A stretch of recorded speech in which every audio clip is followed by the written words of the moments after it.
Yang aneh, ada yang terlihat seperti terbuka. Baik gitu. Tapi ternyata hatinya berpenyakit. Nah, penyakitnya ini berbeda dengan penyakit-penyakit yang kufur tadi, penyakit-penyakit yang fasik tadi. Yang ini lebih kronis sifatnya.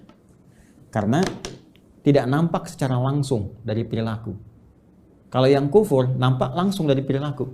Ya, penyakitnya dari fahsya misalnya, muncul apa? Pornografi, nonton gambar-gambar yang tak bagus, video-video yang buruk, yang itu pornografi itu akan membawa kepada tingkat yang lebih serius.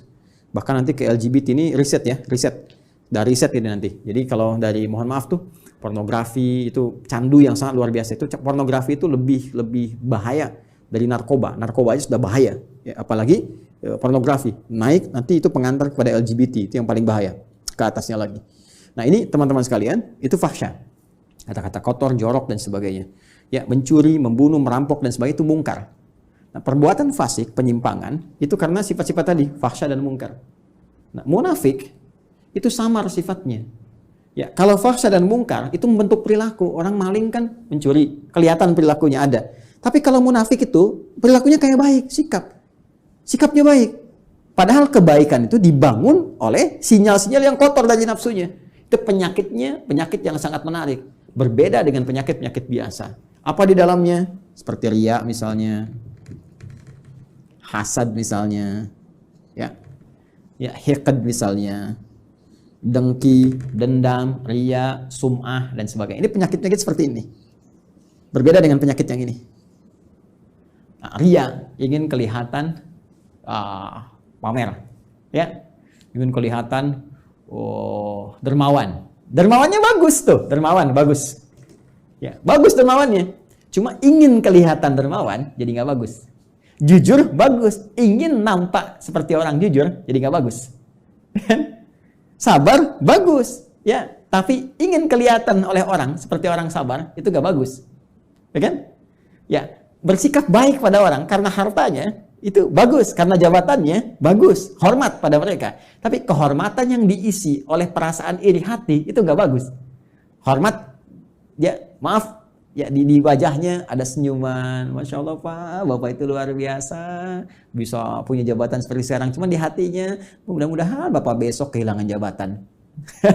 Itu hasad, keinginan meruntuhkan kenikmatan diperoleh orang lain. Itu hiqd. Ini bahaya. Itu yang disebut dengan sifat-sifat ini melahirkan sifat nifak yang membentuk munafik. Tipikal golongan ketiga.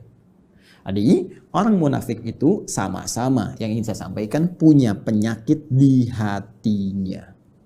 Punya penyakit di kolbunya.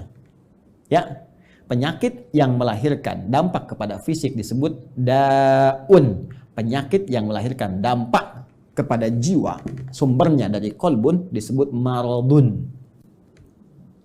Jadi orang yang sedang riya itu maradun, orang yang sedang hasad itu kena penyakitnya maradun, orang yang hiqd, dengki, ya, dendam itu maradun, ada penyakit di kolbun. Kalau satu orang, kalau banyak orang, ya, maka jamak bentuknya dari kolbun jadi kulubun, ya, di kulubnya ada apa? Ada maradun.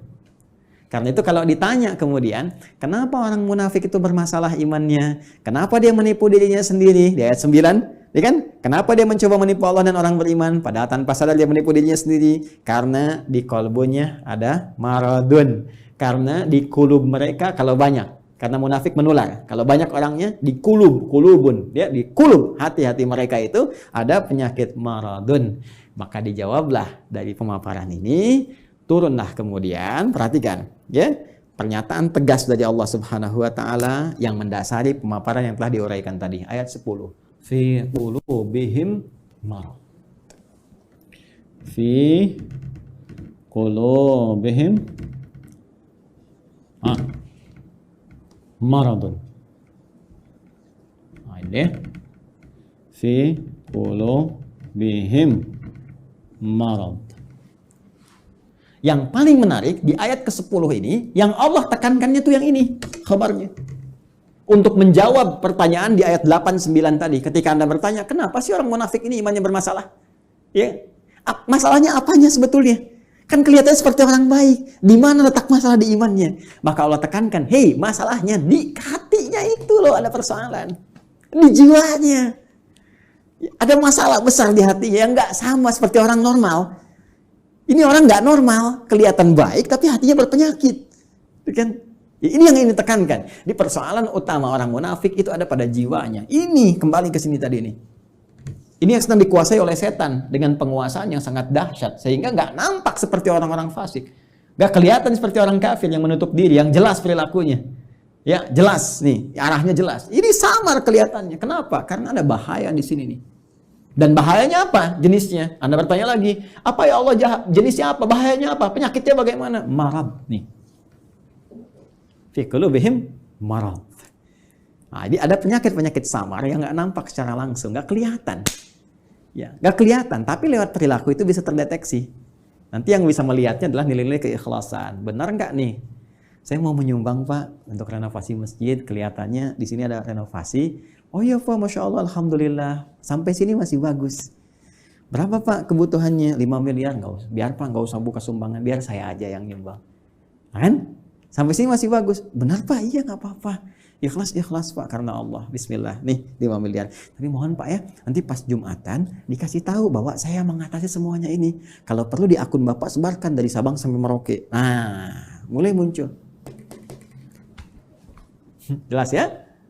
Nah, ini hal-hal demikian. Nanti kalau ini dikuasai terus, dipelihara terus, maka mulai nanti muncul tindakan-tindakan anarkis dalam kehidupan. Terbawa nanti.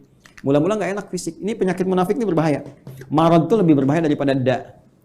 Ya, pusing karena penyakit fisik. Ya, telat makan, asam lambung naik, pusing dan sebagainya. Itu obatnya obat fisik. Dawa, minum sesuatu, ya enak, nyaman, sudah selesai. Tapi karena munafik, ini bahaya. Pusing karena ria, repot tuh. Obatnya nggak ada di rumah sakit. Ya, silakan datang ke rumah sakit, konsultasi pada dokter spesialis. Saya pusing dok. Di mana Pak? Hampir semua keadaan kepala saya, depan, kanan, kiri, belakang pusing. Apa gejala yang dirasakan? Itu Pak, kalau tetangga saya beli handphone baru, saya pusing yang kanan. Kalau dia beli kulkas, pusing yang kiri Pak. Kalau dia pesen sesuatu yang baru, oh pusing yang depan. Nah itu, ini pasti yang ini nih. Ya, ini bahaya. Fazadahumullahu marada, kalau dia nggak taubat, terus dipelihara, dikoleksi, apalagi dihiasi oleh setan dengan hiasan-hiasan fatamorgana, ya nanti dapat ini loh, dapat itu loh, ya, terus dikemas seperti Abdullah bin Ubay bin Salul, ingin dapat kedudukan di Madinah, terus dia pura-pura, ya beriman, ya supaya dapat simpati, terus pakai pakaian seperti orang beriman, supaya dapat perhatian-perhatian, dekat dengan Nabi, tapi di belakang merencanakan hal buruk, ya. Anti terhadap Nabi, ya, mau bahkan mengeksekusi Nabi, bikin tempat makar kepada Nabi dan sebagainya, Masjid Dirar itu kan, dan seterusnya, sampai wafat dalam keadaan yang mengenaskan. Itu hidupnya kolokan, ya kan? Hidupnya sangat mengecewakan, bikin susah, tapi matinya begitu kolokan. Dan itu kan sifat yang menular terus, tanpa batasan, waktu, dimensi dan sebagainya, terus naik dia. Makanya kalau ditemukan lagi kekinian misalnya, nah itu hati-hati. Ya, ini saya sampaikan sekali lagi untuk kehati-hatian ya. Bukan menghukumi satu dua pihak. Hati-hati cara membacanya jangan salah. Kalau salah baca berarti Anda pun sedang dikuasai oleh setan. Cepat ya. Dan saya berdoa mudah-mudahan Allah membersihkan hati kita. Awas hati-hati. Ya kalau ada kedudukan, ya, harta, benda dan lain sebagainya, kalau ada sinyal-sinyal seperti itu, maka setan sedang mulai masuk. Sekali lagi saya sering katakan ini musim-musim pilkada, kalau nanti ada bisikan-bisikan nih wilayah pemilihnya banyak Islamnya nih, kamu pakai kerudung aja untuk menampakkan aja kamu dekat dengan mereka. Kalau perempuan, kamu pakai peci deh, kalau bisa pakai jubah datang ke pesantren begini, kamu untuk nampakkan aja supaya kamu dapat pemilihnya. Ah itu hati-hati setan tuh. Katakan pada jiwa Anda, kamu jangan main-main dengan setan. Bilang aja kamu set, jangan main-main, kamu ingin men-set saya. Jangan main-main dengan setan, gitu kan? Kalau saya mau muslim, saya jadi muslim yang sesungguhnya. Saya pakai peci-peci beneran. Bahkan ini menjadi momentum saya untuk bertobat kepada Allah. Kalau saya dipilih, saya akan jadi pemimpin yang benar. Ya, saya akan dipilih pejabat yang benar. Jadi muslim yang benar. Nah itu.